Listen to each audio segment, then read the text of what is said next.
Episode 2! Semifinals in the book, almost. Yes.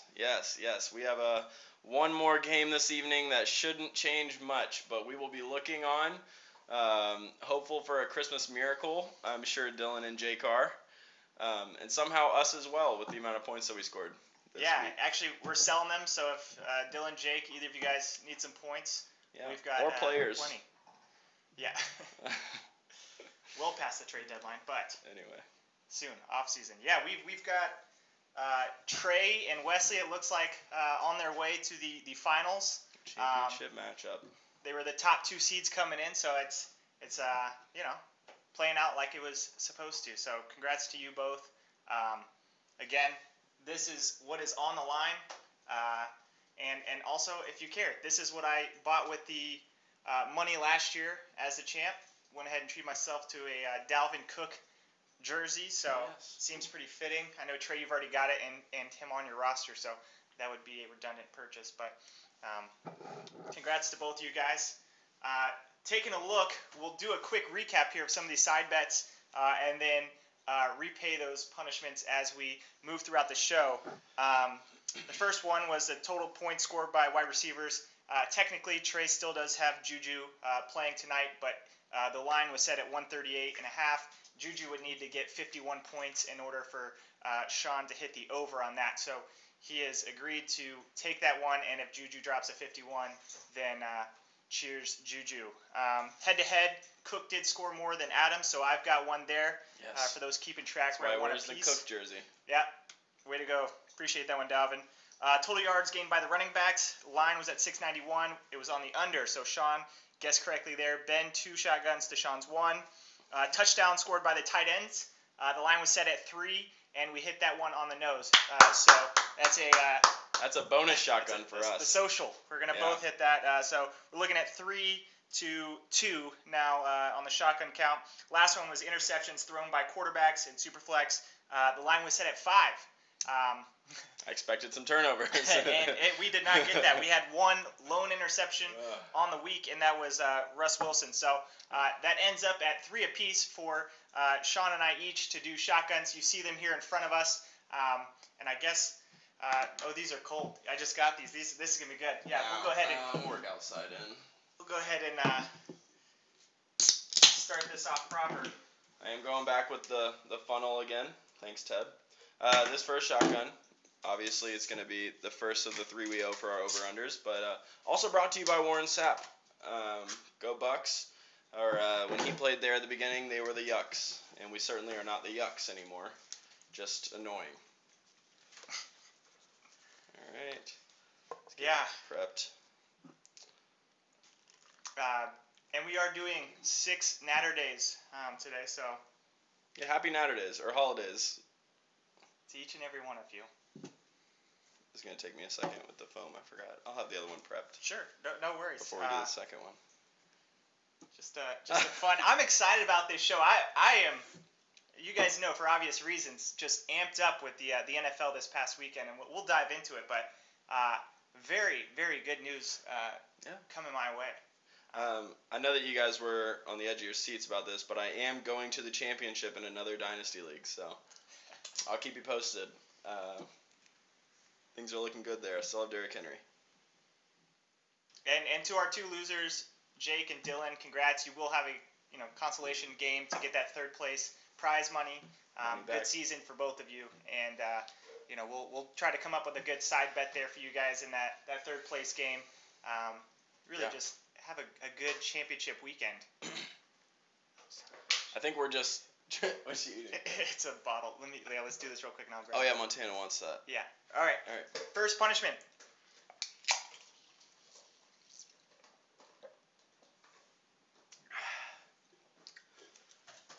Ooh. Let that foam settle out. I'll take another sip. Hey, no. Yeah, what's up? Montana, for whatever reason, wanted to keep that. That makes sense. Yeah. All right, letting the foam settle there at the bottom. Extra drinks. We are on dog duty this afternoon, so if you hear some friendly pup noises in the background. Just enjoy. I'm just gonna get this prepped. We're not gonna rush into the second one. Hey, yeah, no rush. Absolutely, please, because we've got 3. I'm thirsty. Man, NFL, let's do it. Okay, I think Yeah. the main storyline here, something we absolutely need to review, is the group here becoming those Jets fans, Jets, Jets, and they get their win. Unexpected. I think they were 17-point dogs. Yes. Came out with a victory. We were following along closely here as we were finishing up that 4 o'clock games, and man, what a rush. So currently, based on strength of schedule, the Jags have now slid into the number 1 pick, and we're looking at Jameis. We are eyeing Jameis. Our boy. Jameis. No, this is huge news. Huge news. This could change the Jaguars franchise. Okay. I'm also, I will say on the other end of it, I have Sam Darnold. He's not one of my main starting quarterbacks for my team, but in a dynasty, it's important to look at where people are going to end up. And I'm wondering what's going to happen with Darnold. So I'm hopeful that the Jags don't get that first pick. That way it's not Trevor Lawrence. They might have to think longer about Justin Fields or others. Maybe stick with Darnold. I think I like Darnold. So what would be likely scenario? I mean, Jets are going to be 2 or maybe 1 if the Jags sneak one out. But, I mean, likely one of the top 2 picks. And, I mean, let's assume they're in the 2 spot because that's how it's currently standing. Yeah. Let's say Trevor Lawrence goes 1. Where could the Jets go? I mean, you've got the Oregon O-lineman, Penny Sewell or whatever his name is. Lots of good wide receivers. I don't really know outside of quarterback what they would need. I think defensive line is their strength, right? Okay. And I think they've kind of handled that in other years, but they don't have a running back. People are saying they don't have a quarterback. We'll see with that one. I think that's just been a little bit unknown, and it might be the case. But they're also, new GM. New GM, and it'll be a new head coach. Darnold's not the GM's quarterback. He didn't draft him, and so he might have a new vision. A lot going on there. Same with the Jags, though. Yeah. I think both of those jobs will be interesting, assuming that both of those head coaches are getting fired. But I think there is, I'm much more familiar with the Jags roster, but top to bottom, a lot of young talent. They are the youngest roster in the NFL. We know that they've got some studs that can play football, and they are a few key positions and a major culture change away from competing. But I think you just start bringing in the right guys, and it starts with the GM and the head coach, and that seems like that is the likely scenario for the Jags. Yeah. But absolutely great news for me, and I'm pumped. I know shout out to Matt. You're definitely not watching this, but that's going to be exciting for both of us to have a new sunshine to cheer for. I'm excited to see Fields in the playoff too, with the lights on him. I think that's what people are waiting to see is can he actually compete enough to be a top pick in the draft? Not number 1, obviously. I don't see anything changing that. Maybe an injury, but in terms of talent, I think there's just still more to be seen, especially on the big stage. So yeah. He's not played many games this year. They're at 6-0, I think now, and I think it's gonna be great to see these guys and potentially maybe get a head-to-head. We'll see. But yeah, playoffs been set for college. That's exciting. We've got Alabama, Clemson, Notre Dame, and Ohio State. That'll be fun to kind of watch as we're all major college football fans. I guess I still have to pick Bama as the favorite, but sorry, Riggins is about 100 pounds moving his way through here. So, what was I saying? Bama's favorite. Yeah, with Clemson at 2. The 2 of them to me seem like the outright dominant 2 teams there. So. Yep. It's with Notre Dame and Clemson trading wins and losses there, it should be an interesting year for a playoff, but it'll be exciting, no doubt. So what was our? Well, we each owe another shotgun, huh? Maybe 2. That's right. Let's How you feeling over there? Let's do this. Let's get this prepped before we move into the next segment here, which will be kind of a recap of our fantasy football and where things are going. We've got a week of exciting football ahead of us. So sorry, table. We do. So for the Bucks, I know we got a big win this week versus the Falcons. Tom Brady did his classic comeback versus the Falcons. So you love to see it. Yeah, that playoff spot is looking a little bit more secure now. Definitely need to win one more just to really lock it in. But I guess for something I'm looking forward to, the Saints have not locked in that conference championship. So Wow. it's still in play. Oh yeah, with the loss to the Chiefs. Okay. It's super unlikely, but And they've got Drew Brees back now. we have to win out. They have to lose out. Okay. Okay. Why? Montana's home. Yeah. So anyway, our second shotgun. I guess this one will be for the head-to-head higher scorer. Ben has 2 shotgun. Yeah. Or did you already pick that one? We already talked about that. We did the top yes, 2. you missed that one. I missed this one. So now missed on the running backs, and then you missed on the interceptions thrown. That's right. So, a productive week. But here we go to round 2. It's round 2.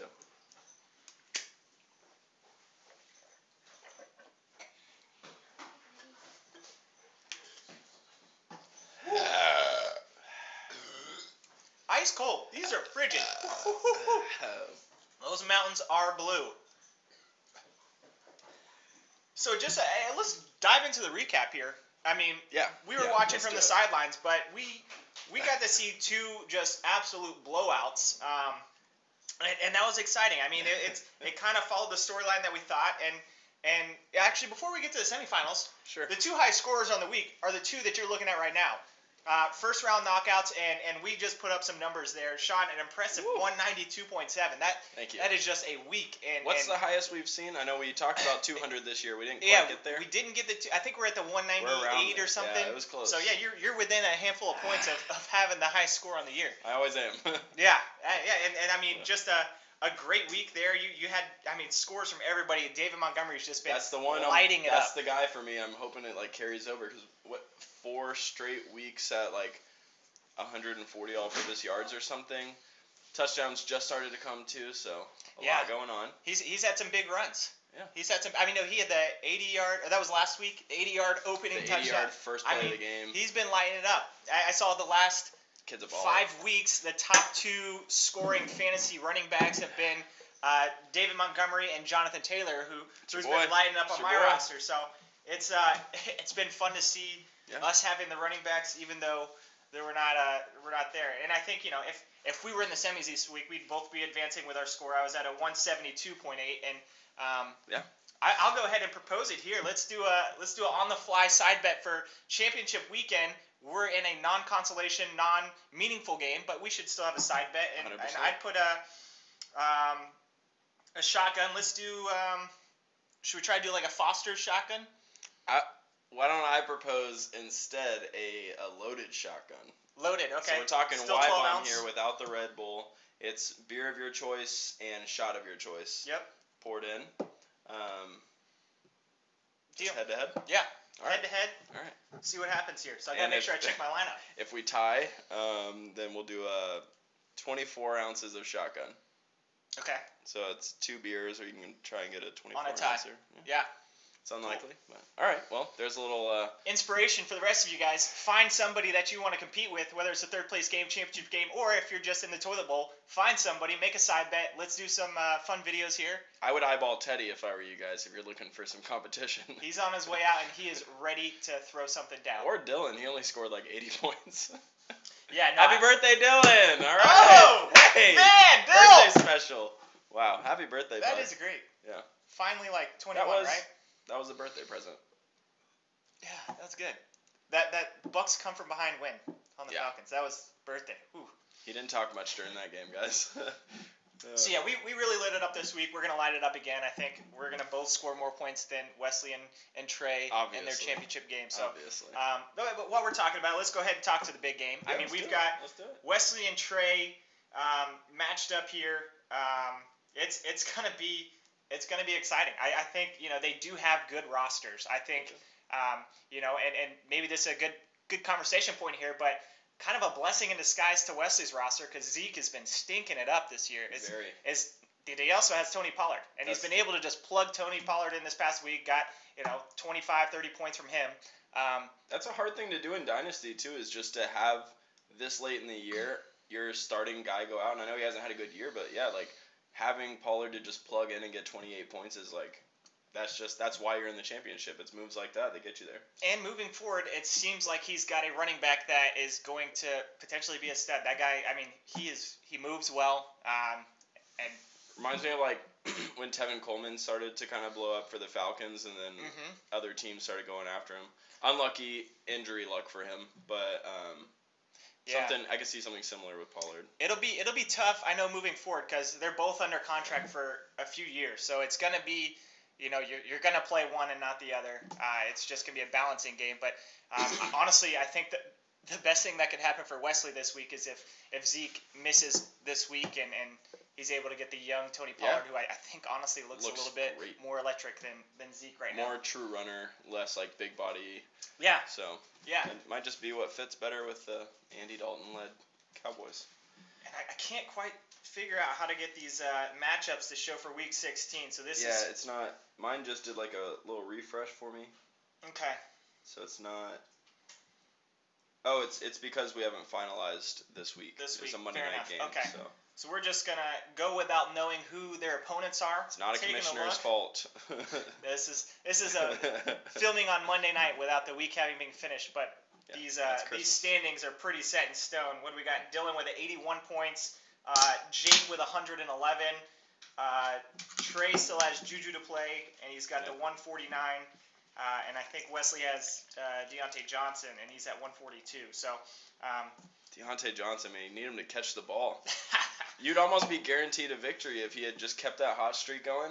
What a storyline. His drops. Yeah, he's just dropping open balls and looking at his hands like I have no idea what's going on. And he was a young guy that I know a lot of people were, he's going to be, the next AB, or he's going to be the next big deal wide receiver. It's been an interesting year for him. Also having Chase Claypool kind of blow up there and really take over that kind of wide receiver core. But they've got a lot of good wide receivers there in Pittsburgh. No, they do. That's good for Wesley and Jake. But I did see Big Ben not thinking about retirement right now, so looks like he's proven. I mean, he can still play. That's why they went on that undefeated streak. I mean, he's able to play. He's not a mover, So invest in your O-line in the off season and keep it healthy. But the best headlines come when Ben loses a game and it is just 100% his fault. Yeah. He looks like trash. He's like, I shouldn't be playing football anymore. Yeah. I know 2 years ago, I think the Jags absolutely just ran the train on him. I think it was like 5 interceptions, and he was just like, I don't know if I should play football ever again. This is so bad. Like I don't look like a football player. Right. He's a funny one to listen to in a bad loss. But he's fine.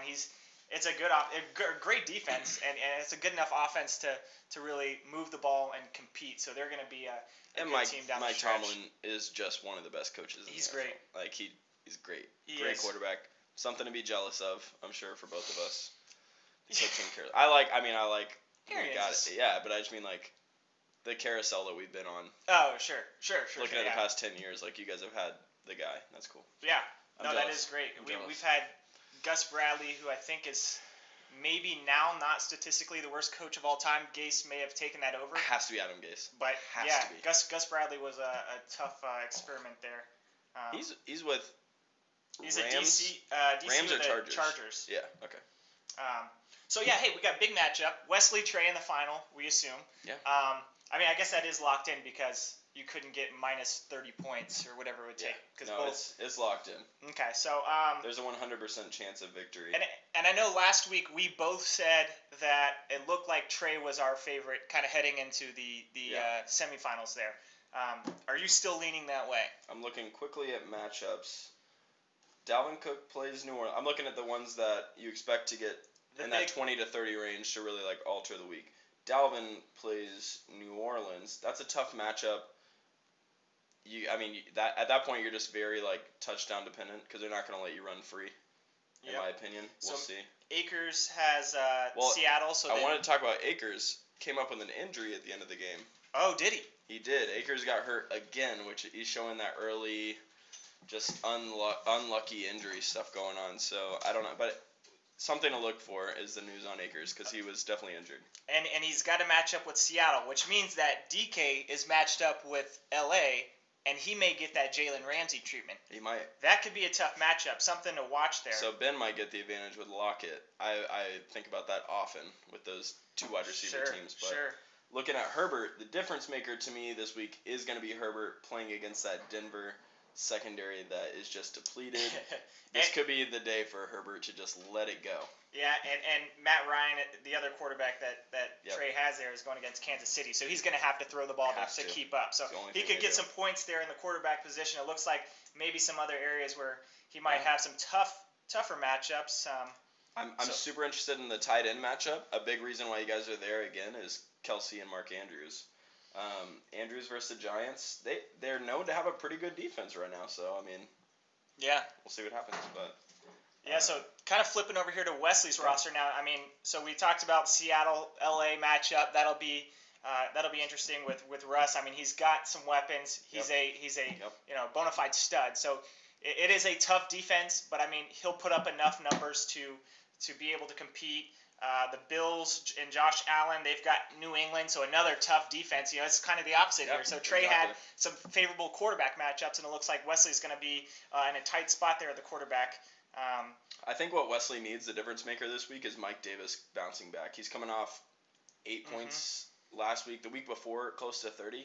So it's just like, you're looking at a 20-plus point difference you need to kind of make up this week.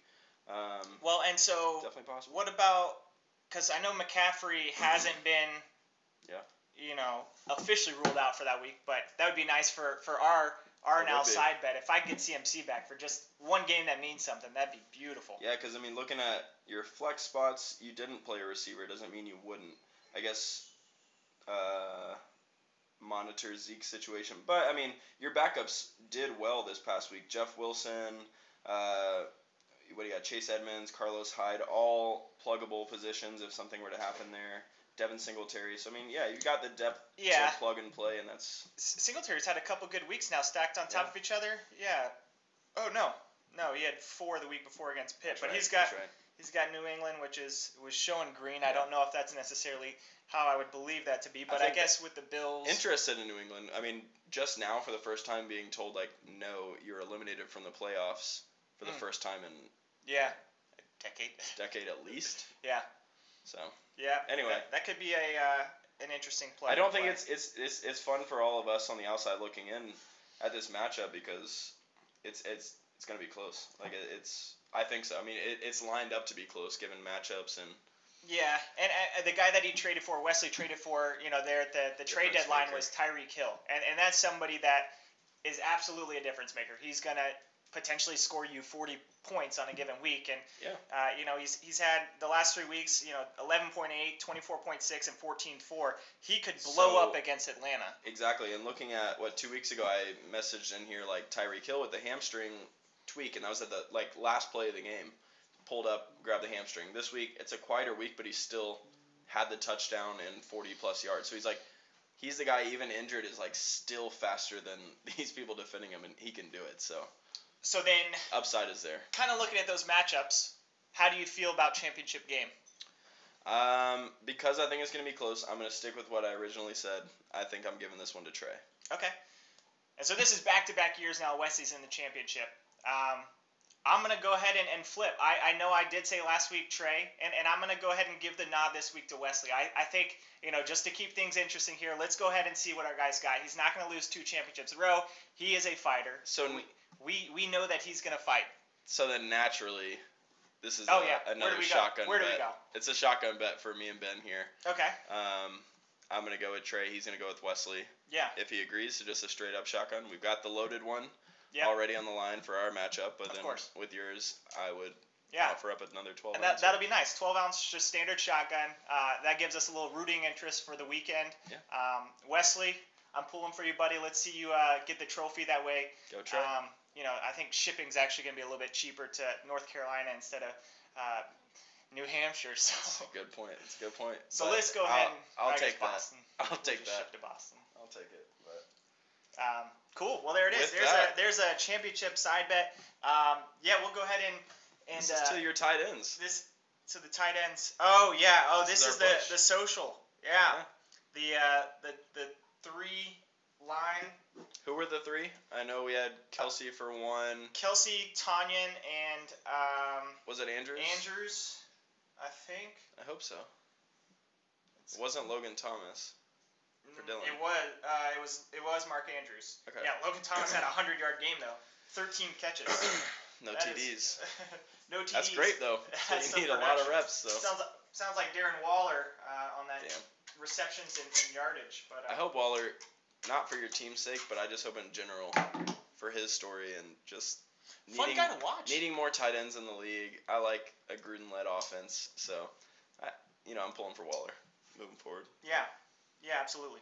Anyway, this is to our championship game, Wesley. To you. It's been our pleasure doing this 2-week podcast for you guys. Oh, absolutely. I've enjoyed it quite a bit. More than we like to admit, so.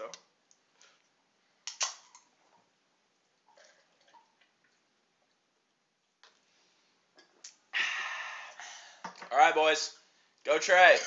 Let's go, Wet.